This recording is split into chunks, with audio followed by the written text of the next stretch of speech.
Hi എല്ലാവർക്കും നമസ്കാരം. PSC അവേഴ്സിൻ്റെ മറ്റൊരു സെക്ഷനിലേക്ക് എല്ലാവർക്കും സ്വാഗതം. അപ്പോൾ ഇന്ന് നമ്മൾ പ്രീവിയസ് ഇയർ ക്വസ്റ്റ്യൻസ് അതിൻ്റെ റിലേറ്റഡ് ഫാക്ട്സ് ആണ് ഡിസ്കസ് ചെയ്യാൻ പോകുന്നത്. അപ്പോൾ ഇത് common preliminary exam 10th level stage 2 2022 നടന്ന എക്സാമാണ്.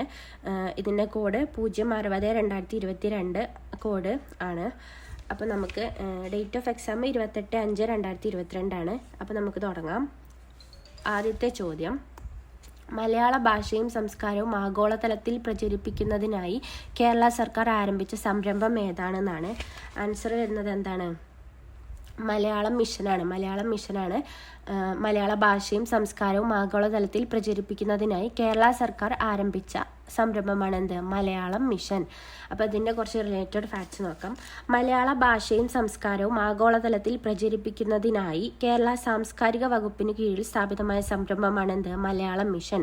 മലയാള ഭാഷയും സംസ്കാരവും ആഗോളതലത്തിൽ പ്രചരിപ്പിക്കുന്നതിനായി കേരള സാംസ്കാരിക വകുപ്പിൻ്റെ കീഴിൽ സ്ഥാപിതമായ സംരംഭമാണ് എന്ത്? മലയാളം മിഷൻ. അടുത്ത പോയിന്റ് നോക്കാം. 2005 ഡൽഹിയിൽ പ്രവർത്തനം ആരംഭിച്ച മലയാളം മിഷൻ 2009 ഔദ്യോഗികമായിട്ട് ഉദ്ഘാടനം ചെയ്യപ്പെട്ടത്. 2005 ഡൽഹിയിൽ പ്രവർത്തനം ആരംഭിച്ച മലയാളം മിഷൻ 2009 ഔദ്യോഗികമായിട്ട് ഉദ്ഘാടനം ചെയ്യപ്പെട്ടത്. അടുത്ത പോയിന്റ് നോക്കാം. ലോകമെമ്പാടുമുള്ള പ്രവാസി മലയാളികളുടെ സഹകരണത്തോടെ വിദേശത്തും ഇന്ത്യയിലെ വിവിധ ഭാഗങ്ങളിലുമുള്ള മലയാളം പഠന കേന്ദ്രങ്ങളുടെ ഏകോപനവും മേൽനോട്ടം എന്നിവയാണ് മലയാളം മിഷന്റെ ലക്ഷ്യങ്ങളിൽ പ്രധാനപ്പെട്ടത്. അപ്പോൾ എന്താണ് ലക്ഷ്യങ്ങൾ? ഇന്ത്യയുടെ വിവിധ ഭാഗങ്ങളിലുള്ള മലയാളം പഠന കേന്ദ്രങ്ങളുടെ ഏകോപനവും അതിൻ്റെ മേൽനോട്ടമാണ് ലക്ഷ്യങ്ങളിൽ ഇമ്പോർട്ടൻ്റ് ആയിട്ടുള്ളത്. ഇനി എവിടെയെല്ലാം മലയാളി അവിടെയെല്ലാം മലയാളം എന്ന ലക്ഷ്യം മുൻനിർത്തിയാണ് മലയാളം മിഷൻ പ്രവർത്തിക്കുന്നത്. അപ്പോൾ എന്താണ്? എവിടെയെല്ലാം മലയാളി അവിടെയെല്ലാം മലയാളം എന്നതാണ് ഇതിൻ്റെ മോട്ടോ. ഈ ലക്ഷ്യം മുൻനിർത്തിയാണ് ഇത് പ്രവർത്തിക്കുന്നത്. അടുത്ത പോയിന്റ് നോക്കാം. മലയാളം മിഷന്റെ മുഖപത്രം എന്താണ്? ഭൂമി മലയാളം വാർത്താപത്രിക. മലയാളം മിഷന്റെ മുഖപത്രമാണ് ഭൂമി മലയാളം വാർത്താപത്രിക. എന്താണ് മലയാളം മിഷന്റെ മുഖപത്രം? ഭൂമി മലയാളം വാർത്താപത്രിക. അടുത്ത പോയിന്റ് നോക്കാം. മലയാളം മിഷന്റെ ആസ്ഥാനം എവിടെയാണ്? തിരുവനന്തപുരത്തെ തൈക്കാടാണ് മലയാളം മിഷന്റെ ആസ്ഥാനം. മലയാളം മിഷന്റെ ആസ്ഥാനം. ഇനി മലയാളം മിഷന്റെ വെബ് മാസികയാണ് എന്ത്? പൂക്കാലം. മലയാളം മിഷന്റെ വെബ് മാസികയാണ് പൂക്കാലം. മലയാളം മിഷന്റെ മുഖപത്രമാണത് ഭൂമി മലയാളം വാർത്താപത്രിക. മലയാളം മിഷന്റെ ആസ്ഥാനം എവിടെയാണ്? തിരുവനന്തപുരം ജില്ലയിലെ തൈക്കാടാണ്. ഇതിന്റെ വെബ് മാസിക ഏതാണ്? പൂക്കാലം. അടുത്ത പോയിന്റ് നോക്കാം. 24 സംസ്ഥാനങ്ങളിലും 42 വിദേശ രാജ്യങ്ങളിലുമാണ് മലയാളം മിഷന് കേന്ദ്രങ്ങളുള്ളത്. 24 സംസ്ഥാനങ്ങളിലും 42 വിദേശ രാജ്യങ്ങളിലും മലയാളം മിഷൻ എന്താണ്? കേന്ദ്രങ്ങളുണ്ട്. അടുത്ത പോയിന്റ് നോക്കാം. ലോകത്തെ ആദ്യത്തെ മലയാളം മിഷൻ ക്ലബിന് തുടക്കമിട്ടത് ഷാർജയിലാണ്. ലോകത്തിലെ ആദ്യത്തെ മലയാളം മിഷൻ ക്ലബിന് തുടക്കമിട്ടത് എവിടെയാണ്? ഷാർജയിലാണ്. അപ്പോൾ ഒന്നുകൂടെ നോക്കാം. എന്തായിരുന്നു ഇതിന് ചോദ്യം? മലയാളം ഭാഷയും സംസ്കാരവും ആഗോളതലത്തിൽ പ്രചരിപ്പിക്കുന്നതിനായി കേരള സർക്കാർ ആരംഭിച്ച പദ്ധതിയാണ് എന്ത്? മലയാളം മിഷൻ. ഇതിൻ്റെ റിലേറ്റഡ് ഫാക്ട്സ് ഒന്നുകൂടെ നോക്കാം. മലയാള ഭാഷയും സംസ്കാരവും ആഗോളതലത്തിൽ പ്രചരിപ്പിക്കുന്നതിനായി കേരള സാംസ്കാരിക വകുപ്പിന് കീഴിൽ സ്ഥാപിതമായ സംഘടനയാണ് എന്ത്? മലയാളം മിഷൻ. അടുത്ത പോയിന്റ്, 2005 ഡൽഹിയിലാണ് ഇത് തുടങ്ങിയത്. പക്ഷേ 2009 ഇതിൻ്റെ ഔദ്യോഗിക ഉദ്ഘാടനം നടന്നത്. അടുത്ത പോയിന്റ്, ലോകമെമ്പാടുമുള്ള പ്രവാസി മലയാളികളുടെ സഹായത്തോടെ വിദേശത്തും ഇന്ത്യയിലും വിവിധ ഭാഗങ്ങളിലുമുള്ള മലയാളം പഠന കേന്ദ്രങ്ങളുടെ ഏകോപനം, മേൽനോട്ടം എന്നിവയാണ് മലയാളം മിഷന്റെ പ്രധാന ലക്ഷ്യങ്ങളിൽ ഒന്ന്. ഇന്ത്യയുടെ വിവിധ ഭാഗങ്ങളിലുള്ള മലയാളം പഠന കേന്ദ്രങ്ങളുടെ ഏകോപനവും മേൽനോട്ടമാണ് പ്രധാന ലക്ഷ്യങ്ങളിൽ ഒന്ന്. പിന്നെ അടുത്ത പോയിന്റാണ് എവിടെയെല്ലാം മലയാളി അവിടെയെല്ലാം മലയാളം. ഇതാണ് ഇതിന്റെ മെയിൻ ആയിട്ടുള്ള മോട്ടോ. ഈ ലക്ഷ്യം മുൻനിർത്തിയാണ് മലയാളം മിഷൻ പ്രവർത്തിക്കുന്നത്.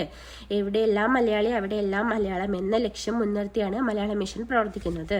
അടുത്ത പോയിന്റ് നോക്കാം. മലയാളം മിഷന്റെ മുഖപത്രമാണ് ഇത്? ഭൂമി മലയാളം വാർത്താപത്രിക. മലയാളം മിഷന്റെ മുഖപത്രമാണ് ഭൂമി മലയാളം വാർത്താപത്രിക. അടുത്തത്, ഇതിന്റെ ആസ്ഥാനമാണ് തിരുവനന്തപുരത്തെ തൈക്കാട്. മലയാളം മിഷന്റെ ആസ്ഥാനമാണ് തിരുവനന്തപുരം ജില്ലയിലെ തൈക്കാട്. അടുത്തത്, ഇതിന്റെ വെബ് മാസികയുടെ പേരാണ് പൂക്കാലം. മലയാളം മിഷന്റെ വെബ് മാസികയുടെ പേരാണ് എന്ത്? പൂക്കാലം. അടുത്ത പോയിന്റ് നോക്കാം. 24 സംസ്ഥാനങ്ങളിലും 42 വിദേശ രാജ്യങ്ങളിലും മലയാളം മിഷന് കേന്ദ്രങ്ങളുണ്ട്. എത്രയാണ്? 24 സംസ്ഥാനങ്ങളിൽ 42 വിദേശ രാജ്യങ്ങളിലും മലയാളം മിഷന് കേന്ദ്രങ്ങളുണ്ട്.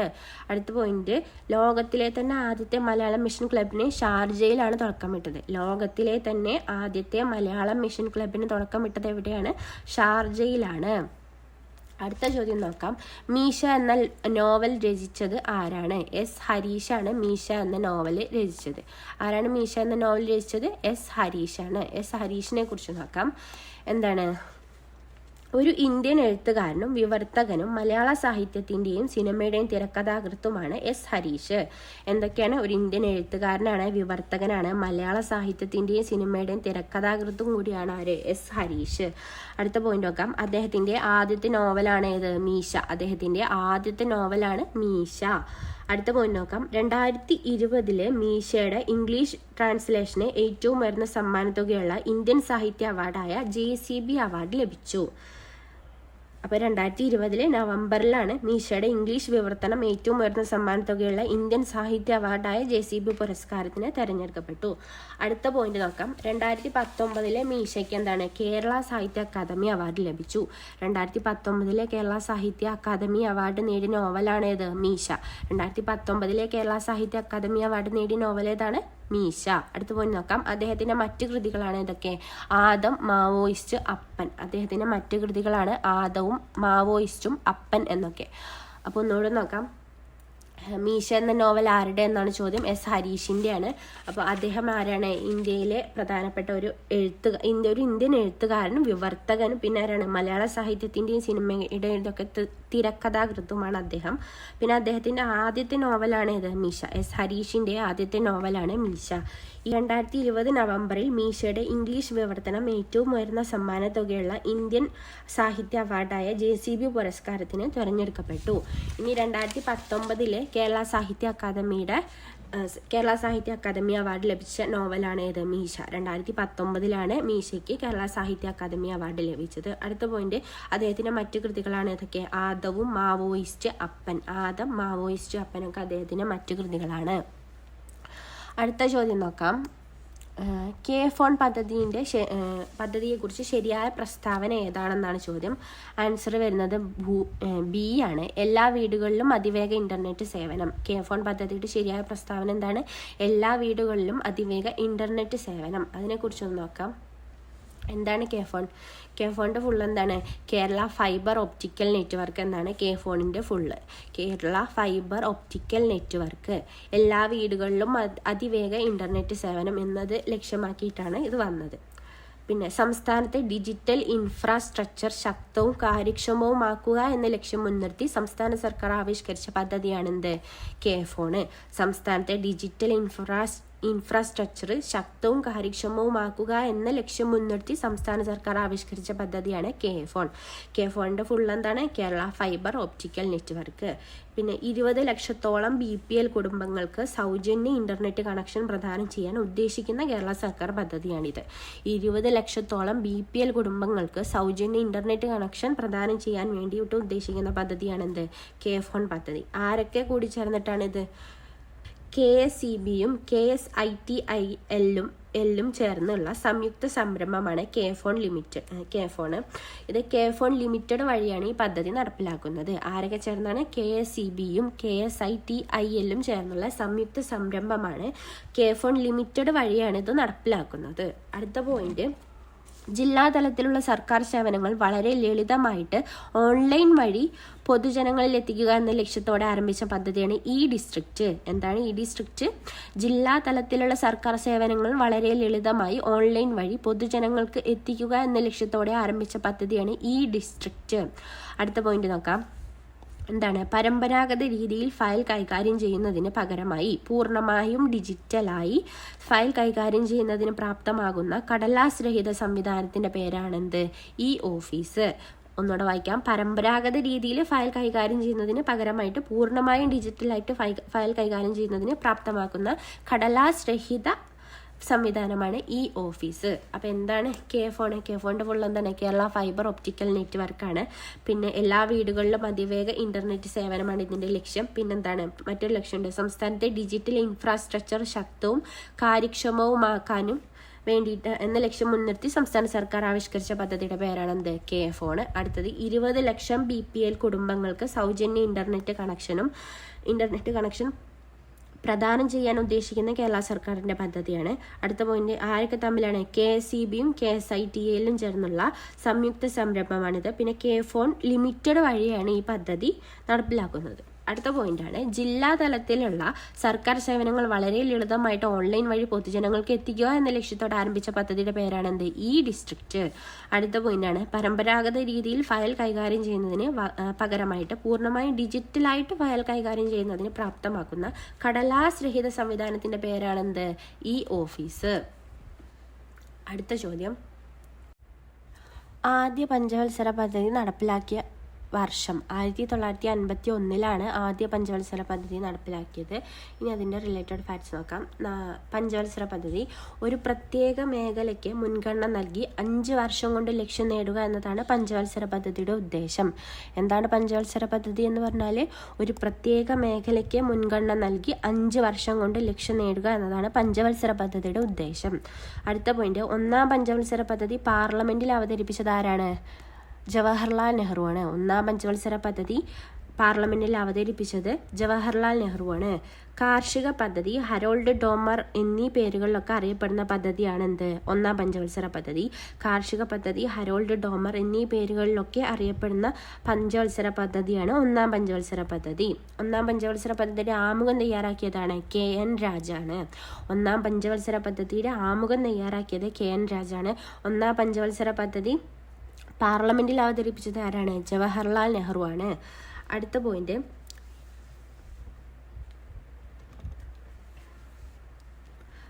സാമൂഹിക വികസന പദ്ധതി, നാഷണൽ എക്സ്റ്റൻഷൻ സർവീസ് എന്നിവ ആരംഭിച്ചത് ഒന്നാം പഞ്ചവത്സര പദ്ധതി കാലത്താണ്. എന്തൊക്കെയാണ് സാമൂഹിക വികസന പദ്ധതി? കമ്മ്യൂണിറ്റി ഡെവലപ്മെന്റ് പ്രോഗ്രാമും പിന്നെന്താണ് നാഷണൽ എക്സ്റ്റൻഷൻ സർവീസും ആരംഭിച്ചത് ഒന്നാം പഞ്ചവത്സര പദ്ധതി കാലത്താണ്. അടുത്ത പോയിന്റ് നോക്കാം. യൂണിവേഴ്സിറ്റി ഗ്രാന്റ് കമ്മീഷൻ സ്ഥാപിതമായത് ഒന്നാം പഞ്ചവത്സര പദ്ധതി കാലത്താണ്. എന്നാണ്? 1953 യൂണിവേഴ്സിറ്റി ഗ്രാന്റ് കമ്മീഷൻ UGC സ്ഥാപിതമായത് എന്നാണ്? ഒന്നാം പഞ്ചവത്സര പദ്ധതി കാലത്താണ്, 1953. പക്ഷേ UGC ആക്ട് പാസ്സാക്കിയ വർഷം എന്നാണ്? 1956. UGC ആക്ട് പാസ്സാക്കിയ വർഷം 1956. അടുത്ത പോയിന്റ്, കേരളത്തിൽ തോട്ടപ്പള്ളി സ്പിൽവേ പദ്ധതി വന്നത് ഒന്നാം പഞ്ചവത്സര പദ്ധതി കാലത്താണ്, 1955. കേരളത്തിൽ തോട്ടപ്പള്ളി സ്പിൽവേ സ്ഥാപിതമായത് ഒന്നാം പഞ്ചവത്സര പദ്ധതി കാലത്താണ്, 1955. അടുത്ത പോയിന്റ് എന്താണ്? ഇന്ത്യയിലെ വൻകിട ജലസേചന പദ്ധതികളായ ബക്രാനങ്കൽ, ഹിരാക്കുഡ്, ദാമോദർ വാലി എന്നിവ ആരംഭിച്ചത് ഒന്നാം പഞ്ചവത്സര പദ്ധതി കാലത്താണ്. ഏതൊക്കെയാണ് ഇന്ത്യയിലെ വൻകിട ജലസേചന പദ്ധതികളായ ബക്രാനങ്കൽ, ഹിരാക്കുഡ്, ദാമോദർ വാലി എന്നിവ ആരംഭിച്ചത് ഒന്നാം പഞ്ചവത്സര പദ്ധതി കാലത്താണ്. പിന്നെ കുടുംബാസൂത്രണത്തിന് പ്രാധാന്യം നൽകിയ പഞ്ചവത്സര പദ്ധതി കൂടിയായിരുന്നു ഏത്? ഒന്നാം പഞ്ചവത്സര പദ്ധതി. എന്തിനാണ്? കുടുംബാസൂത്രണത്തിന് പ്രാധാന്യം നൽകിയ പഞ്ചവത്സര പദ്ധതി കൂടിയായിരുന്നു ഒന്നാം പഞ്ചവത്സര പദ്ധതി. കുടുംബാസൂത്രണത്തിന് പ്രാധാന്യം നൽകിയ പഞ്ചവത്സര പദ്ധതി കൂടിയായിരുന്നു ഏത്? ഒന്നാം പഞ്ചവത്സര പദ്ധതി. പിന്നെ അടുത്ത പോയിന്റ് ആദ്യം ഒന്നുകൂടെ വായിക്കാം. പഞ്ചവത്സര പദ്ധതി ഒരു പ്രത്യേക മേഖലയ്ക്ക് മുൻഗണന നൽകി 5 വർഷം കൊണ്ട് ലക്ഷ്യം നേടുക എന്നതാണ് പഞ്ചവത്സര പദ്ധതിയുടെ ഉദ്ദേശം. ഒരു പ്രത്യേക മേഖലയ്ക്ക് മുൻഗണന നൽകി 5 വർഷം കൊണ്ട് ലക്ഷ്യം നേടുക എന്നതാണ് പഞ്ചവത്സര പദ്ധതിയുടെ ലക്ഷ്യം. അടുത്ത പോയിന്റ് എന്താണ്? കാർഷിക പദ്ധതി ഹരോൾഡ് ഡോമർ എന്നീ പേരുകളിലൊക്കെ അറിയപ്പെടുന്ന പഞ്ചവത്സര പദ്ധതിയാണ് എന്ത്? ഒന്നാം പഞ്ചവത്സര പദ്ധതി. എന്തൊക്കെ പേരുകളിലാണ്? കാർഷിക പദ്ധതി ഹരോൾഡ് ഡോമർ എന്നീ പേരുകളിലൊക്കെ അറിയപ്പെടുന്ന പഞ്ചവത്സര പദ്ധതിയാണ് ഒന്നാം പഞ്ചവത്സര പദ്ധതി. പിന്നെ ഒന്നാം പഞ്ചവത്സര പദ്ധതിയുടെ ആമുഖം തയ്യാറാക്കിയത് ആരാണ്? KN രാജാണ്. ഒന്നാം പഞ്ചവത്സര പദ്ധതിയുടെ ആമുഖം തയ്യാറാക്കിയത് KN രാജാണ്. അടുത്ത പോയിന്റ് എന്താണ്? ഒന്നാം പഞ്ചവത്സര പദ്ധതി പാർലമെന്റിൽ അവതരിപ്പിച്ചത് ആരാണ്? ജവഹർലാൽ നെഹ്റു ആണ്. ഒന്നാം പഞ്ചവത്സര പദ്ധതി പാർലമെന്റിൽ അവതരിപ്പിച്ചത് ആരാണ്? ജവഹർലാൽ നെഹ്റു ആണ്. അടുത്ത പോയിന്റ് എന്താണ്? സാമൂഹിക വികസന പദ്ധതി, നാഷണൽ എക്സ്റ്റൻഷൻ സർവീസ് എന്നിവ ആരംഭിച്ചത് ഒന്നാം പഞ്ചവത്സര പദ്ധതി കാലത്താണ്. പിന്നെ സാമൂഹിക വികസന പദ്ധതി അതായത് community development programme, national extension service എന്നിവ ആരംഭിച്ചത് ഒന്നാം പഞ്ചവത്സര പദ്ധതി കാലത്താണ്. അടുത്ത പോയിന്റ് എന്താണ്? യൂണിവേഴ്സിറ്റി ഗ്രാന്റ് കമ്മീഷൻ UGC സ്ഥാപിതമായത് 1953. അതെന്താണ്? ഒന്നാം പഞ്ചവത്സര പദ്ധതി കാലത്താണ്.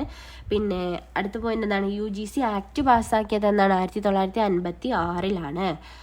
അപ്പോൾ UGC സ്ഥാപിതമായത് 1953-ലും UGC ആക്ട് പാസ്സാക്കിയത് 1956-ലാണ്. അടുത്ത പോയിന്റ് എന്താണ്? കേരളത്തിൽ തോട്ടപ്പള്ളി സ്പിൽവേ പദ്ധതി വന്നത് ഒന്നാം പഞ്ചവത്സര പദ്ധതി കാലത്താണ്. വർഷം എന്താണ്? 1955-ലാണ് കേരളത്തിൽ തോട്ടപ്പള്ളി സ്പിൽവേ പദ്ധതി വന്നത്.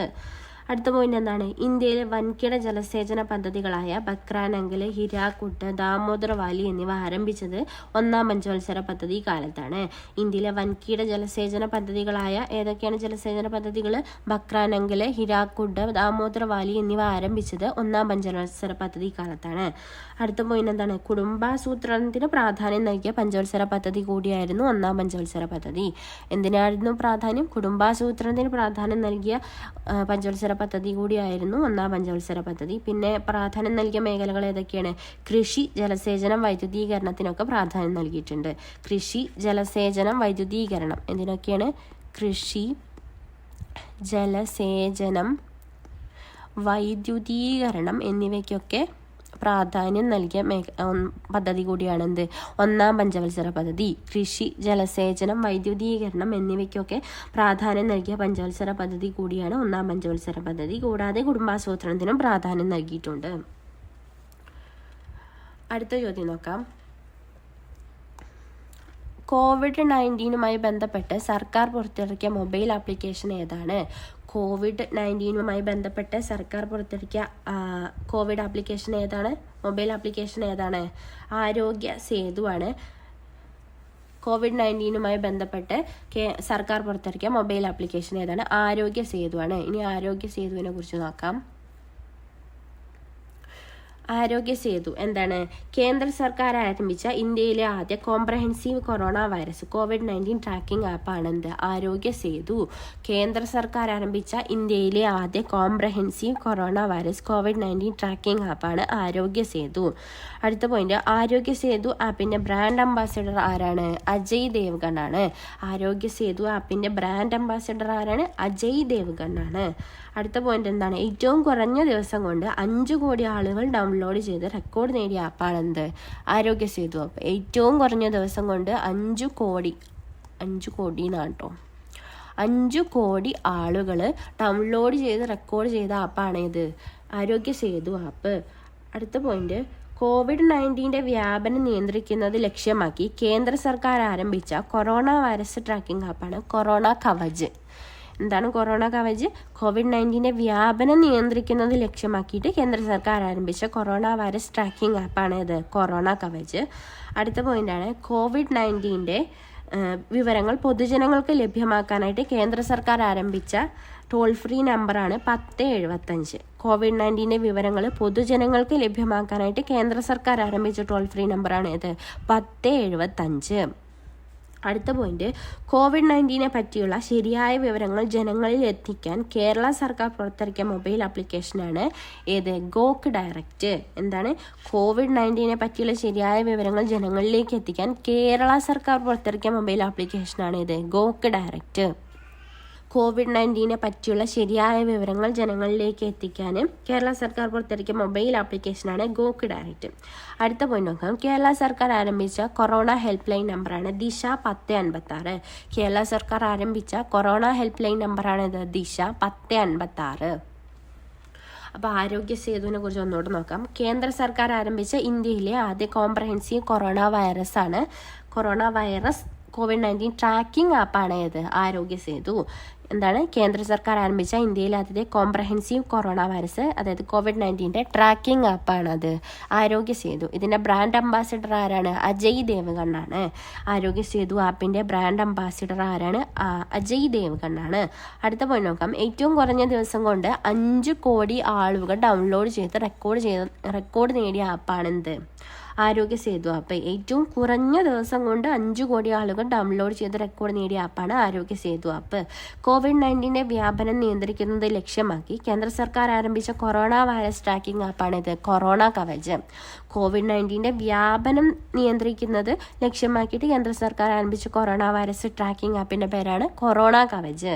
അടുത്ത പോയിന്റ് എന്താണ്?